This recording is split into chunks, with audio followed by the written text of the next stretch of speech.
Meus irmãos, nós passamos algum tempo a refletir sobre o mandamento não matarás. E, na verdade, temos refletido sobre todo o decálogo, não é? Desde o começo.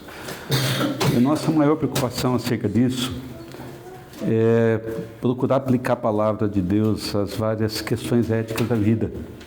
Então, assim que a gente olha para o decálogo, não somente compreender o que ele significa, são palavras simples até, indireta para nós, mas nosso anseio é procurar aplicar a vida. E há, de fato, vários aspectos da vida em que este mandamento que hoje trataremos se aplica. E eu reconheço que a gente tem tantos temas que nós levaríamos aí alguns meses, né? Longos meses, para abordá-los todos. Mas esperamos em Deus abordar alguns, pelo menos, né? Alguns assuntos que são, de fato, contundentes para nós, que são necessários de abordar à luz desse mandamento, que eu peço que você abra a Escritura, em Êxodo 20. Hoje nós intentamos, desejamos, permita-nos o Senhor, a passar a refletir sobre o 7º mandamento, Êxodo 20, verso 14. Nós vamos pensar aqui sobre a sexualidade, a liberdade, a aliança à luz desse 7º mandamento. Ele nos diz assim: não adulterarás. Então, esse mandamento, meus irmãos, é curto, ele é também bastante profundo, porque ele toca no corpo da gente, toca no coração, nos desejos, nos compromissos humanos. E eu preciso dizer isso, que ele nasce na graça de Deus, porque o contexto em que ele foi escrito foi quando Deus estava libertado o seu povo, havia libertado o povo do cativeiro babilônico, ou melhor, do cativeiro egípcio, não é isso? Então, é um tempo de libertação. Então, é um contexto da graça libertadora de Deus. Então, Deus primeiro salva o seu povo, liberta o seu povo, e depois ensina o seu povo a viver na liberdade que lhe foi concedida por ele. Não é? Então, em contraste com isso, nós temos a cultura em que nós vivemos. Qual que é a cultura? Em que aspecto que chama a atenção para essa cultura? A cultura, ela separa a sexualidade da aliança de Deus. Ela transforma o desejo latente no corpo humano em identidade pessoal. Ela transforma tudo aquilo que Deus fala de uma forma distorcida. E este mandamento, meus irmãos, ele afirma o valor do corpo. Ele afirma o valor do casamento. Ele afirma o valor da fidelidade. Então, a fidelidade a qual Deus nos chama, ela não é uma opressão. Ela, na verdade, é expressão do amor de Deus. Porque Deus nos ama, Ele nos chama à fidelidade. E Jesus, quando fala desse mandamento, Ele aprofunda ainda mais. Ele fala que o adultério, ele não é só um acto físico, ele começa no coração, não é? Ele começa dentro de nós. Daí a grande necessidade que nós temos da graça do Senhor. Então, essa série de mensagens que nós gostamos de pensar juntos, meus irmãos, ela tem mais um propósito pastoral, mais um propósito redentor, e não é um propósito moralista, não é um propósito que vá para além de pensarmos na verdade que a Escritura nos apresenta, mas também com compaixão, com perdão, que o Senhor nos ensina a perdoar, e com muita esperança, transformação da vida, não é? Então, o 7º mandamento é mais do que dizer não. Ele começa dizendo, não faça isso, não é? Mas ele é mais do que dizer não. Ele é um sim. Ele é um sim a viver no pacto com Deus. Ele é sim a viver no pacto com o seu cônjuge. Ele é um sim à restauração que Cristo nos concede. E Jesus, que é o esposo fiel que nós encontramos na Escritura. Vamos orar, meus irmãos, antes de refletir nesse texto. Pai bendito, nós aqui estamos, nos abeiramos da Tua palavra, porque ela é lâmpada para os nossos pés e luz para os nossos caminhos, Senhor. nós carecemos de Ti e pedimos a Tua direção para compreendê-la, para aplicá-la na nossa vida diante dos vários dilemas e dificuldades que a vida nos apresenta, Senhor, desde que caímos, desde que nos afastamos do Senhor, nós passamos a ter uma série de dificuldades relacionadas com o pecado, por causa do pecado. E é a Tua palavra que nos conduz a viver em segurança, nos desviar do mal. E por isso nós rogamos a Tua direção. Ajuda-nos, ó Deus, a ter a mente cativa, para não somente relembrarmos a Tua palavra, mas também para viver em conformidade com ela, para a glória do Teu nome. Nós oramos agradecidos em nome de Jesus. Amém. Irmãos, há alguns anos, um velho casal foi entrevistado por ocasião das suas bodas de ouro, 50 anos de casado, um longo período de relacionamento. E o entrevistador, muito curioso, perguntou para o marido qual que era o segredo de uma vida conjugal tão longa. Então o marido respondeu, meus irmãos, não com muita eloquência, mas de uma forma muito sincera. Ele diz assim, nunca tivemos uma vida fácil. Tivemos de aprender a viver juntos. Então essa resposta ela é simples. No entanto, ela diz mais do que muitos discursos sofisticados sobre o casamento. A gente vive numa época, meus irmãos, em que a mentalidade é de descarte. Tudo é descartável. Não é? Nós descartamos todo tipo de objeto. O telemóvel hoje já não vai ser o telemóvel que muitos vão usar o ano que vem, outros nem sequer vão esperar um ano para trocar de telemóvel, não é? E muitos outros objetos vão sendo substituídos, são descartáveis, é a cultura do descarte. Só que isso não afeta só os objetos, afeta os compromissos humanos, afeta os relacionamentos. Então, quando algo se desgasta, a cultura diz, substitua. Quando alguma coisa dói, afaste-se disso, abandone. Quando algo exige perseverança e insistência, a cultura diz, olha, procure algo mais cômodo, mais fácil. Nesse contexto, então, o 7º mandamento, ele soa estranho para nós. Ele soa, na verdade, rígido, duro. Não adulterarás parece uma regra negativa, porque tem um não aí, não é? Parece uma regra negativa, repressiva e antiquada. Embora o significado seja amplo, como todos os mandamentos, o significado é amplo. Ele não é só o negativo, é também o positivo. E ele é muito extenso. Ele vai das coisas mais simples às mais complexas e profundas, como a gente tem procurado ver em cada um desses mandamentos até aqui. Então, embora o significado seja mais amplo, abranger vários aspectos da sexualidade, meus irmãos, objetivamente falando, não adulterarás significa infidelidade conjugal. Ou seja, um homem que seja casado, ou mesmo um solteiro, que manteve relação sexual com a mulher casada ou noiva. Era essa a ideia específica naquela época em que o mandamento foi dado. Só que, como já dissemos, é uma leitura superficial, porque o mandamento é mais rico.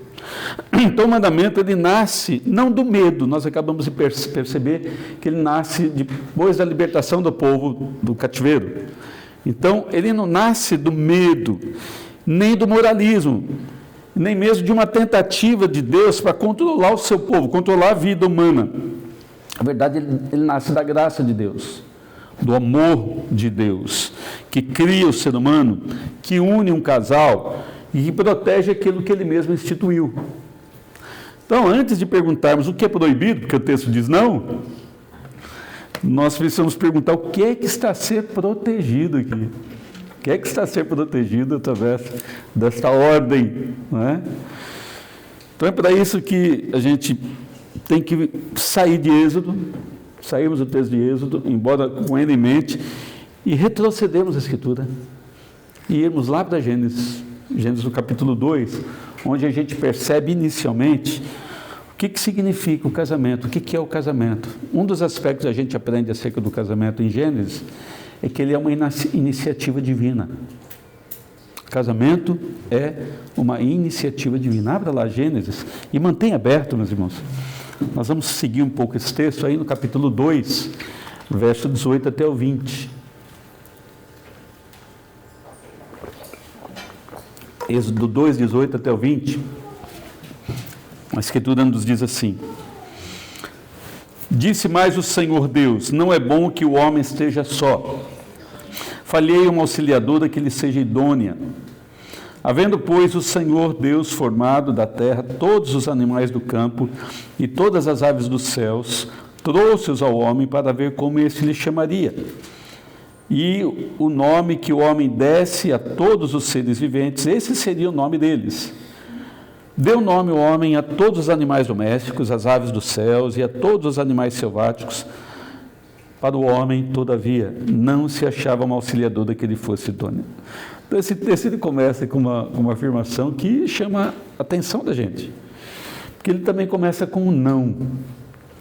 Não é bom que o homem esteja só. Já percebeu essa narrativa, então? Porque ela, em quase toda a narrativa da criação do mundo, tudo que Deus criara era bom. Até o ponto de dizer que era muito bom. E agora é declarado algo que não é bom. Então, o primeiro momento que na narrativa da criação algo não é bom. E o que é que não é bom? Que o homem esteja sozinho. Que o homem esteja só. Obviamente não foi por causa do pecado. Porque o pecado nem existia ainda, né? O pecado entra na história humana no capítulo seguinte, capítulo número 3. Adão, ele está em perfeita comunhão com Deus. Adão vive num mundo perfeito, paraíso, não é? É o paraíso de Deus. O mundo sem corrupção, mas o fato é que ele estava só. E Deus diz, não é bom que o homem esteja sozinho. Ele não deve ficar sozinho. Então é aqui que é o contexto onde Deus cria essa relação que nós nomeamos de casamento e que Deus chama de aliança, não é? Casamento, meus irmãos, então ele não nasce como remédio para o pecado, porque o pecado é posterior ao casamento, mas ele nasce como um dom de Deus na época da criação. Quando Deus criou o homem, ele também a seguir criou a mulher. Isso é importante a gente pensar, meus irmãos, porque o casamento ele não é produto cultural, não é uma invenção da cultura dos povos. O casamento não é uma invenção das sociedades. O casamento é uma instituição divina. Deus é quem teve a iniciativa de criar o casamento. E é interessante então que os animais a quem Adão deveria nomear passaram um a um diante de Adão, por sua vez, e nenhum deles correspondia a Adão. Nenhum deles tinha identidade com Adão. E isso também é algo fundamental para a gente perceber, porque nenhuma outra criatura pode ocupar o lugar da comunhão humana para a qual nós somos criados. Então o ser humano é feito por uma relação muito específica, com alguém igual a si, uma relação singular, não há outra igual, e é uma relação de complementariedade, que nós vamos ver logo a seguir. Então Deus inicia isso. Deus é quem cria. Então antes de existir qualquer mandamento sobre fidelidade, já existe um desígnio para ter comunhão. O homem não pode ficar sozinho. Ele precisa de alguém para ter comunhão. Então o sétimo mandamento não cria o casamento. Ele protege aquilo que Deus criou, aquilo que Deus estabeleceu, porque Deus, o casamento é uma iniciativa divina, só que o texto nos ensina mais do que isso, não só que o casamento é de iniciativa divina, mas que o casamento é uma aliança de complementariedade, um complementar o outro. Observe o texto, Gênesis 2, 21 até o 23. Então o Senhor, logo depois de dizer que não era bom que o homem ficasse só, então o Senhor Deus fez cair pesado sono sobre o homem, e esse adormeceu. Tomou uma das suas costelas e fechou o lugar com carne, e a costela que o Senhor Deus tomara do homem transformou-a numa mulher e lhe a trouxe. E disse o homem: esta afinal é osso dos meus ossos e carne da minha carne. Eu gostava de estar lá para ouvir essa mensagem de Adão, meus irmãos.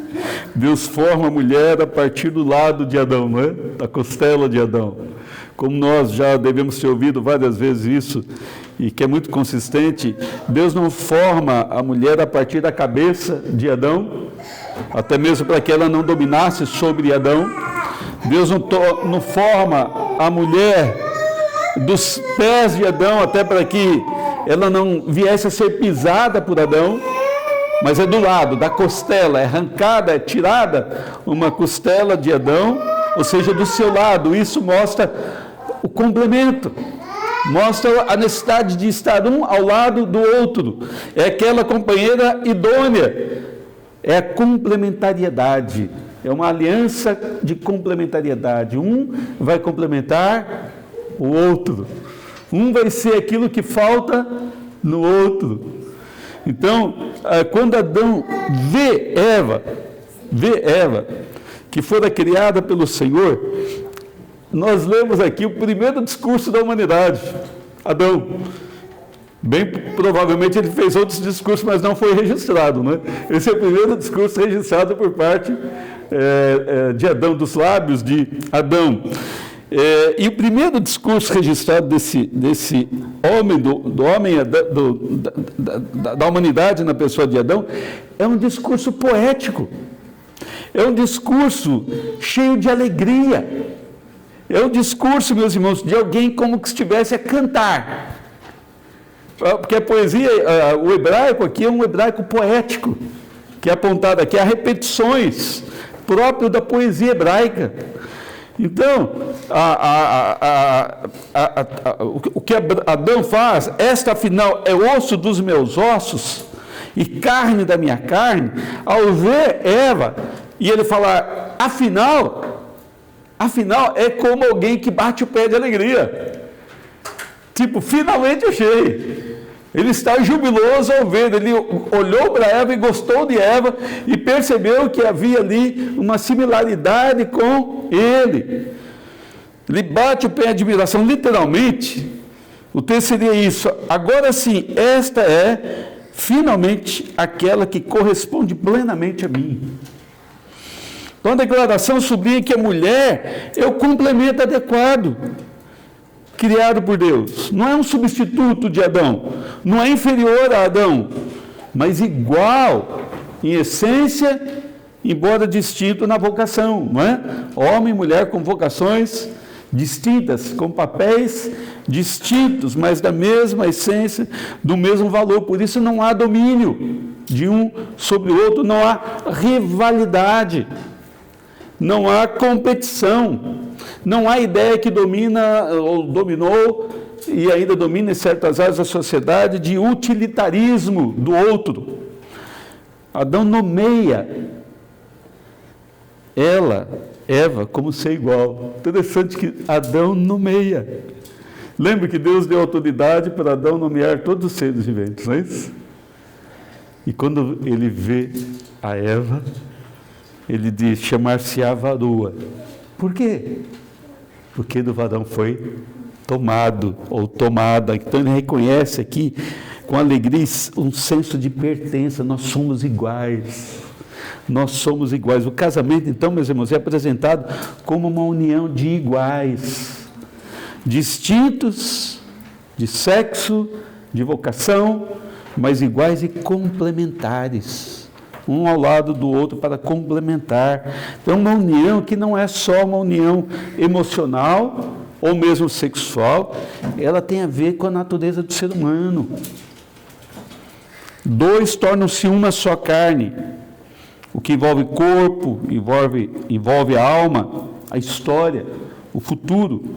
Então, é por isso que o adultério, meus irmãos, ele é tão grave.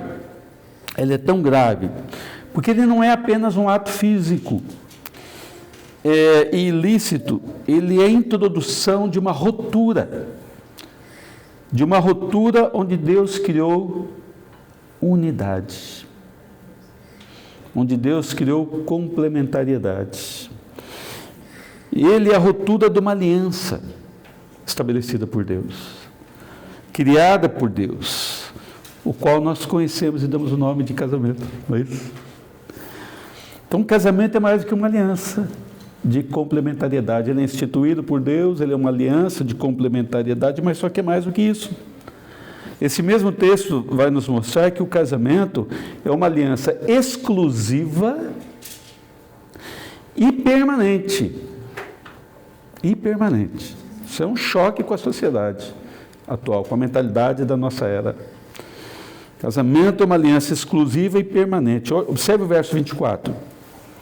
Gênesis 2, 24. Feita a mulher, Deus diz: por isso, deixa o homem pai e mãe e se une à sua mulher, tornando-se os dois uma só carne. Então são usados aqui 3 verbos para falar dessa relação que há no casamento, que mostra que é uma aliança exclusiva e também permanente. Então os 3 verbos usados é deixar, unir-se e tornar-se, com o complemento, uma só carne. Tudo isso aqui esperamos em Deus poder desenvolver mais em outro momento, não é? Mas aqui, de uma forma resumida, deixar significa que o casamento, ele cria uma nova prioridade. Não é que o homem e a mulher não honrarão seus pais, porque o mandamento, o 5º mandamento já orientou que devemos honrar os nossos pais. Isso nunca termina. O que muda é agora a prioridade, mas no casamento agora a prioridade é o casal, o novo núcleo familiar que foi criado daí, deixar de estar com um para se dedicar mais ao outro. Depois unir-se. É interessante que lá no hebraico, unir traz uma ideia tão pitoresca, tão assim, intensa, porque fala de colar. Colar. As crianças talvez já tenham feito alguma atividade em casa de colar 2 folhas de papel, não é? E depois percebeu que ela está errada e quer descolar. Aí não consegue. Não sem rasgar, não é? Consegue, mas rasgando, não é? Um pedaço, rasgando o outro. Então o verbo aqui é essa ideia de colar, de os dois estarem muito grudados mesmo. Mas não é ideia de sexualidade. Aqui não. Porque essa mesma palavra é usada, por exemplo, para falar de Ruth e Noemi, da amizade que havia entre as duas. Para falar de Davi e Jonatas, não é? Da amizade que havia entre eles. É a mesma palavra. A palavra de unir-se, de estar, de haver uma ligação forte, deliberada, um compromisso muito sólido um com o outro. Então, o homem e a mulher têm agora uma exclusividade de compromisso, não é? Deixa o pai e a mãe e passa a ter agora uma aliança exclusiva com o outro. Aí o casamento ser uma aliança exclusiva e permanente, porque o texto diz para tornar-se uma só carne. Então aquele colar já é mais do que ser 2 pessoas. Na verdade, os 2 se tornam um. É agora uma só pessoa, uma só carne. Não se separa mais. Não é? É exclusiva, então é permanente. É permanente. É uma união total e permanente. E tanto é que quando Jesus cita, ele considera o 7º mandamento lá nos evangelhos, por exemplo, Mateus 10, 9, ele diz assim: portanto, o que Deus ajuntou, não separe o homem. Então, o casamento, meus irmãos, é uma aliança que foi selada pelo Senhor. Tem o selo de Deus, porque foi criado por Ele. O casamento não é um contrato que se revoga. Deus não criou o casamento para ser revogável, para se voltar atrás, para se descolar e ferir as partes. Ele não é um contrato que se revoga quando um não se sente bem, quando as emoções se alteram, quer de uma parte, quer de outra. É uma união que reflete fidelidade. Fidelidade do próprio Deus para com o seu povo, porque Deus é fiel ao seu povo, e a gente depois vai perceber essa relação de Deus com o seu povo, é uma relação comparada a um casamento, não é isso? Daí a Escritura chama a igreja de noiva, e Cristo de noivo, de esposa. Mesmo no Antigo Testamento, a gente vê a relação do povo de Deus como a mulher de Deus, não é? O povo amado de Deus. Daí você perceber, nós vamos pensar nisso já já, a Escritura usar a palavra adultério, não só para falar do casamento, mas para falar de certas atitudes do povo de Deus, o povo amado de Deus. Quando o povo amado de Deus ia atrás de outros povos para os imitar, ou quando o povo amado de Deus ia atrás de praticar, deixando de crer em Deus, passava a acreditar em deuses, e coloque Deus entre aspas, porque não são deuses, de fato, mas o povo se deixava levar, então ele praticava o que a Bíblia chama de adultério. Adultério. Então, o que o sétimo mandamento está a proteger, meus irmãos? O sétimo mandamento está a proteger exatamente essa exclusividade e essa permanência do casamento. Não adulterarás é uma palavra de Deus para proteger essa exclusividade, essa permanência. Ele diz em essência, não destruas aquilo que Deus uniu. Jesus colocou isso mais diretamente, não é? O que Deus uniu, não separe o homem. Então, o mandamento é esse, não destruas aquilo que Deus uniu. Então, já que Deus criou o casamento, o sétimo mandamento, ele precisa ser visto à luz dessa criação. Na época da criação, quando Deus criou homem e mulher. Então, quando a gente lê em Êxodo 20, verso 14, Deus a dizer, não adulterarás, ele não está apenas a proibir um acto, ele está a preservar uma aliança. Então, pense positivamente, não é? Não comece a pensar negativamente. Ao olhar para trás, devemos pensar positivamente. Deus está preocupado em preservar a aliança que existe no casamento. Romper com essa aliança, ou seja, praticar adultério, é pecado. E é pecado por quê? Basicamente e inicialmente por 3 aspectos. O primeiro é que o adultério, a infidelidade conjugal, ela profana aquela união que foi estabelecida por Deus. Foi Deus que estabeleceu, não foi a sociedade, não é a cultura, foi Deus que estabeleceu. Então, ao sermos infiéis, nós profanamos aquilo que Deus fez e se agrada. Uma segunda razão pela qual o adultério é pecado é porque ele trai uma promessa feita diante de Deus, que foi testemunho do casamento. Nós chamamos a Deus por testemunha quando casamos, não é isso? E é bom que seja assim. Mas os casamentos precisam ter cerimônia, porque é um compromisso sério, não é? Então nós chamamos testemunhas e a igreja sabe que está a casar, que aquele casal está a casar diante de Deus e dos homens. Deus é testemunha. Então, quando a Bíblia aponta o adultério como pecado, porque o adultério é uma traição da promessa que um homem ou uma mulher faz diante de Deus. Deus, meus irmãos, ele advertiu em diversos momentos o seu povo contra a infidelidade conjugal. Porque ele mesmo é testemunha da aliança, ou seja, do casamento. Olha, por exemplo, peço que você abra em Malaquias. Malaquias capítulo 2. Malaquias capítulo 2, no verso 14.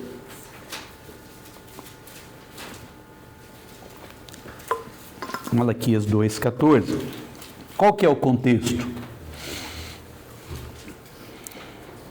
Para que nós não tiremos um texto do seu contexto, não é? Não é assim que a gente faz a interpretação bíblica. Não é? O texto tem um contexto. O contexto é aquele em que Deus está a advertir o seu povo contra a infidelidade. São várias palavras, é uma mensagem dirigida ao seu povo contra a infidelidade conjugal, e ele vai demonstrar que ele próprio foi testemunha da aliança do casamento do seu povo, não é? Então, verso 14 diz assim: e perguntais por quê? Porque o Senhor foi testemunha da aliança entre ti e a mulher da tua mocidade, com a qual foste desleal, ou seja, houve adultério. Deus falou, você foi desleal com ela, e eu fui testemunha da vossa aliança, sendo ela a tua companheira e a mulher da tua aliança. Então no texto Deus revela que ele é testemunha da aliança que é realizada entre o homem e uma mulher. Então o adultério é pecado porque ele trai essa promessa que é feita entre as partes do casamento. Em terceiro lugar, o adultério é pecado, meus irmãos, porque ele distorce a imagem de fidelidade de Deus. Deus é fiel, e quando ele institui o casamento, ele quer que esse casal seja fiel um ao outro. Na Escritura, meus irmãos, peço vossa atenção para isso, o adultério é frequentemente usado como idolatria. O adultério é frequentemente usado com a imagem de idolatria. Porque ambos têm algo em comum. Ambos têm a ver com infidelidade a uma aliança. O adultério tem a ver com infidelidade à aliança. A idolatria tem a ver com infidelidade à aliança. Quando Israel, povo de Deus, afastava-se de Deus, a Escritura chamava isso em muitos lugares de adultério. Eu vou citar o texto, são textos grandes, não leremos eles aqui, mas você, se desejar estudar isso, Jeremias 3, do verso 6 até o verso 10, Ezequiel 16, capítulo 23 também, Oséias, capítulo 2 e o capítulo 3, vão demonstrar para a gente exatamente isso. Israel se afastando de Deus, e Deus chamando esse afastamento de adultério, que o povo era infiel a Deus. Ele ia para a idolatria, então isso era tido como adultério. Quando um cônjuge afastava-se da sua parte, ele repete a lógica dessa traição. Então, nós vemos que conhecer a Deus e ser fiel a Deus importa para o casamento, afeta o casamento, afeta positivamente a sua própria preservação. E quando quando o homem despreza a Deus, ele abre uma porta com várias consequências, basicamente duas que nós vamos chamar a atenção à luz do texto de Romanos. Quando alguém despreza a Deus, pelo menos duas portas de problemas surgem, graves problemas. Surge a idolatria e surge problemas na área da sexualidade. São portas que se abrem. Paulo ensinou isso. Eu peço que você abra em Romanos, capítulo 1.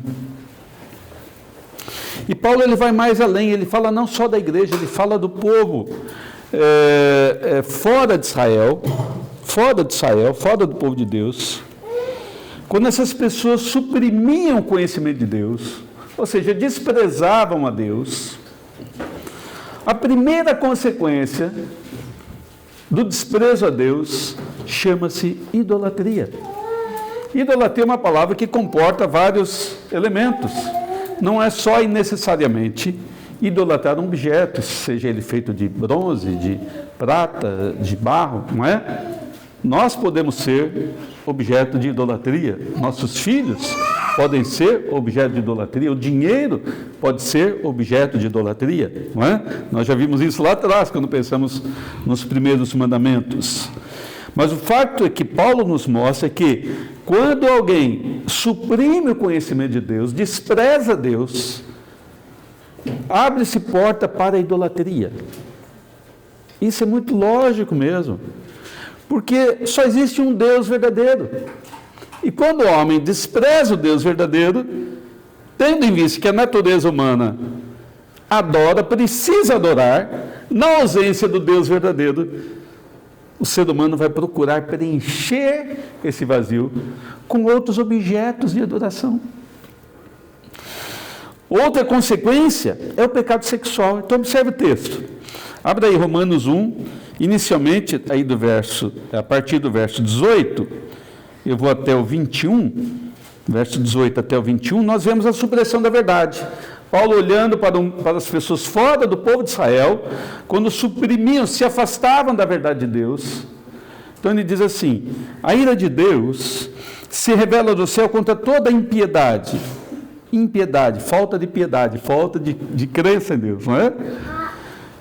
E perversão dos homens, que detêm a verdade pela injustiça. Olha só, detém é suprimir a verdade pela injustiça. Não é que ele não tenha percepção da verdade, ele tem, mas ele sufoca, ele esconde a verdade. Como? Através da injustiça, ou seja, ele não é justo, ele não fala com verdade, ele esconde a verdade.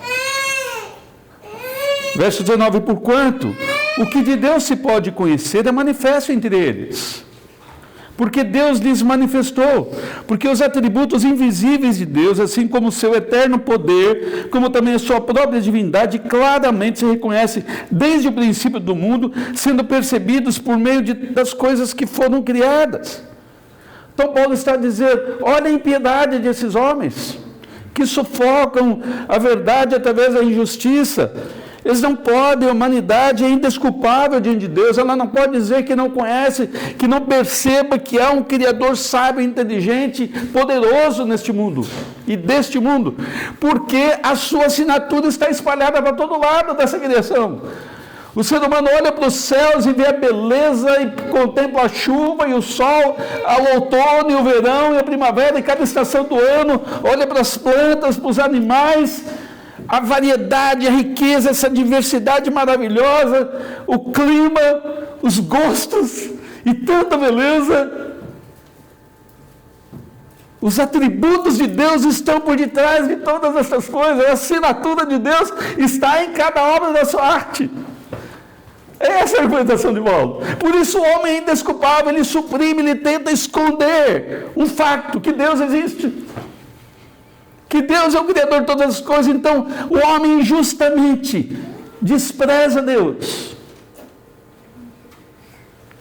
Ainda que o palco de Deus, o mundo de Deus, traz indícios para todos os lados de que Deus existe, que é o Criador de todas as coisas. Verso 20, repito: porque os atributos invisíveis de Deus, assim como seu eterno poder, como também a sua própria divindade, claramente se reconhece desde o princípio do mundo, sendo percebidos por meio das coisas que foram criadas. Tais homens são, por isso, indesculpáveis. Ninguém pode dizer: não tive conhecimento que possa existir um Deus. Porquanto, tendo conhecimento de Deus, não glorificaram como Deus, nem lhe deram graças. Antes, se tornaram nulos em seus próprios raciocínios, obscurecendo-lhes o coração insensato. Quer dizer, o coração insensato cegou-lhes o entendimento. Então nós vemos aqui nessa descrição do apóstolo Paulo, gente que despreza Deus, despreza o conhecimento de Deus, e Paulo depois fala das consequências. Verso 22 e 23, depois 25, fala de uma primeira consequência que esse desprezo a Deus produz.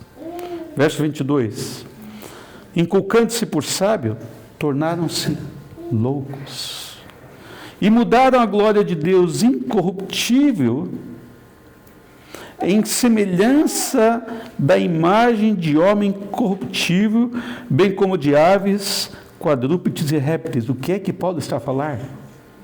Ele está a falar da idolatria. Ele vai explicar isso no verso 25. Pois eles mudaram a verdade de Deus em mentira. E agora então? Adorando e servindo a criatura em lugar do Criador, o qual é bendito eternamente. Amém. Então Paulo demonstra que o afastamento, o desprezo a Deus, redunda em idolatria. Tem como consequência toda sorte de idolatria.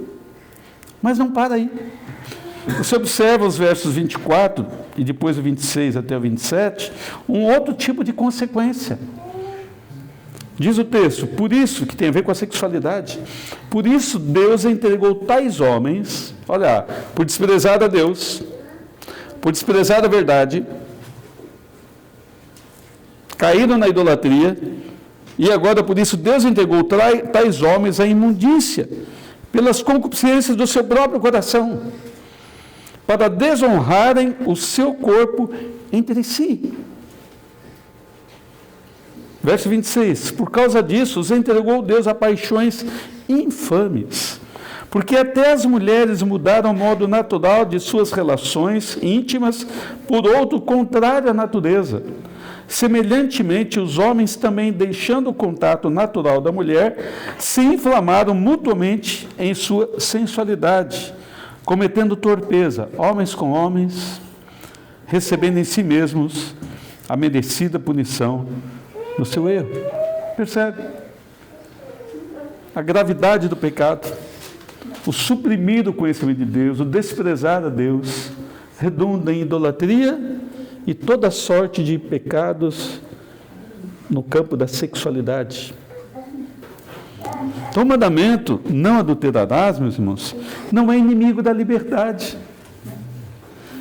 Na verdade, ele é guardião da verdadeira liberdade.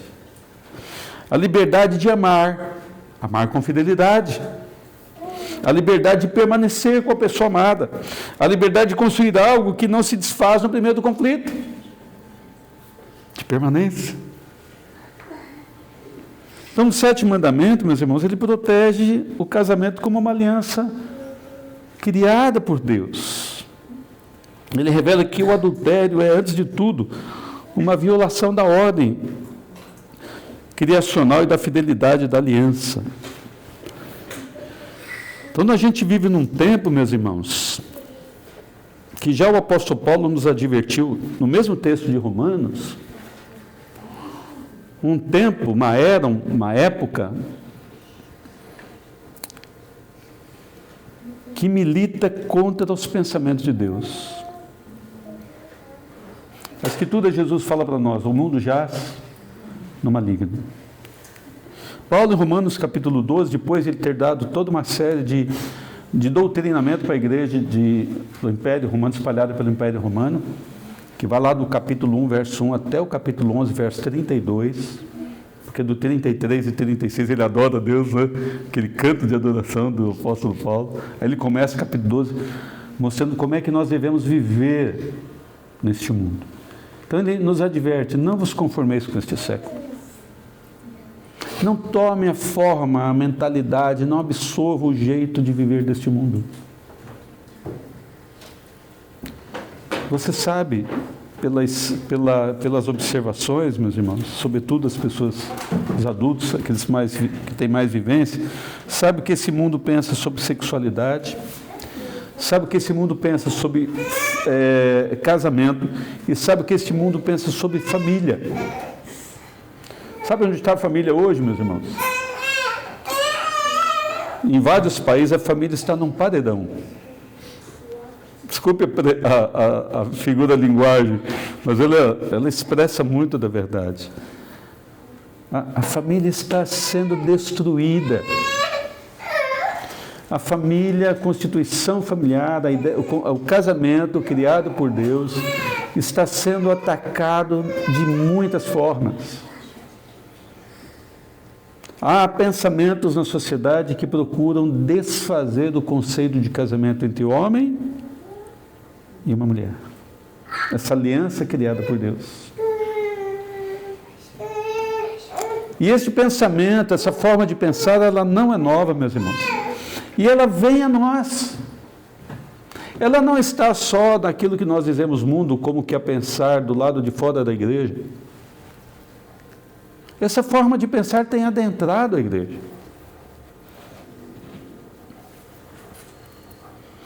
A igreja vive na presente década Eu falo de décadas sendo até suave com a situação. Na verdade, tem mais tempo. A igreja vive um período de tempo, meus irmãos, em que há muitos casamentos, não só em perigo, mas casamentos conturbados, destruídos. De onde vem tanta influência? Da Escritura? Certamente que não. A Escritura foi dada para nós para que tenhamos vida. Para que tenhamos vida. Mas nós somos influenciados pelo mundo no qual nós vivemos. Mas a Escritura também nos adverte. Enquanto nesse mundo vivemos, não nos conformarmos com a sua mentalidade,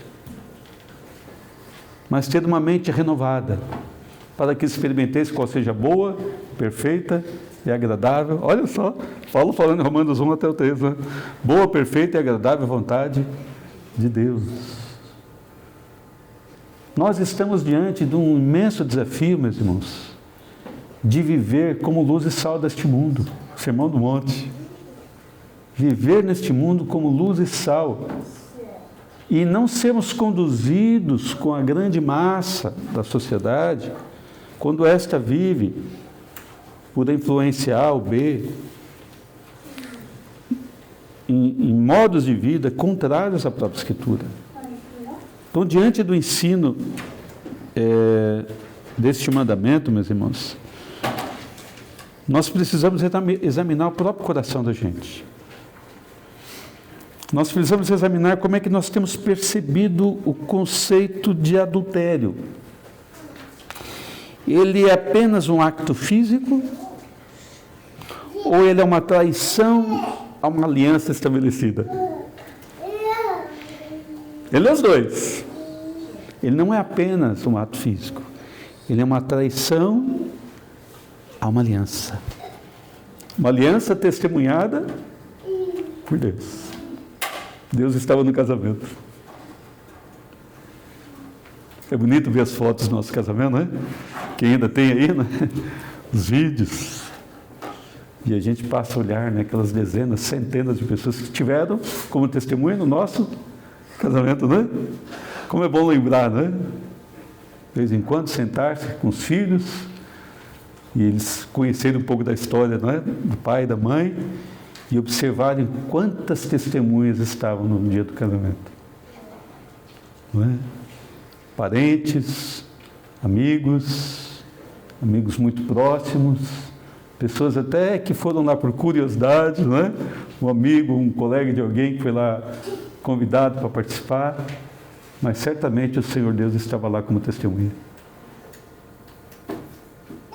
O Deus que é Espírito estava lá como testemunha daquela aliança formada. O que é que pensamos sobre o adultério? É somente um ato físico ou é uma quebra de aliança?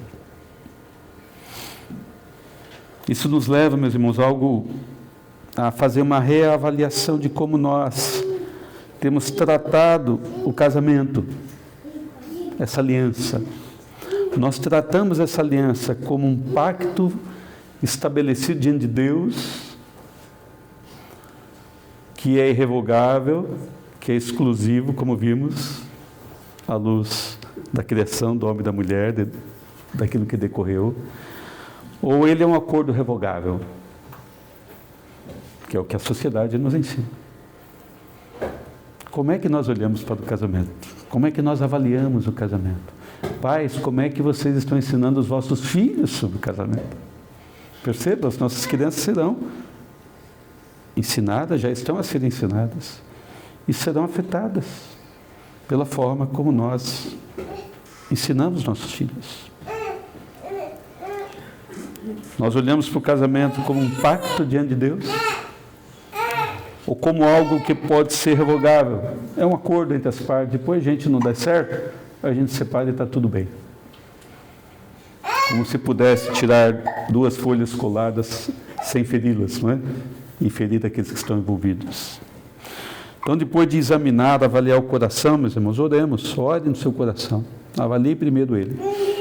E ore para que Deus restaure teu temor pela fidelidade conjugal. Porque Deus quer o nosso bem. Todo mandamento foi dado para o nosso bem, não é? Quando Moisés é usado por Deus para escrever Deuteronômio, ele faz lembrar, né, quando ele diz lá no capítulo, se não me entrar em memória, o capítulo 6, para os pais inculcar na cabeça de seus filhos, né, andando pelo caminho, e deixar anotado nas ombreiras da porta, né, e fazer entrar, inculcar na cabeça dos seus filhos. Mais adiante ele vai falar que é para o vosso perpétuo bem, para que vocês tenham vida. Olha só, o que é o mandamento? Deus querendo o nosso bem. Não é moralista, não é controle, como se fôssemos marionetes. Nós não somos, Deus nos dá liberdade, meus irmãos. Nós somos um povo fruto da graça. Precisamos aprender a viver nessa liberdade que Deus nos dá. Então ore, para que Deus restaure seu temor, um santo temor pela fidelidade conjugal.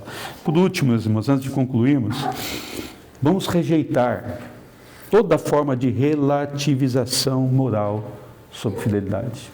Rejeite. Você e eu o tempo todo, através dos nossos telemóveis que andam conosco, não é?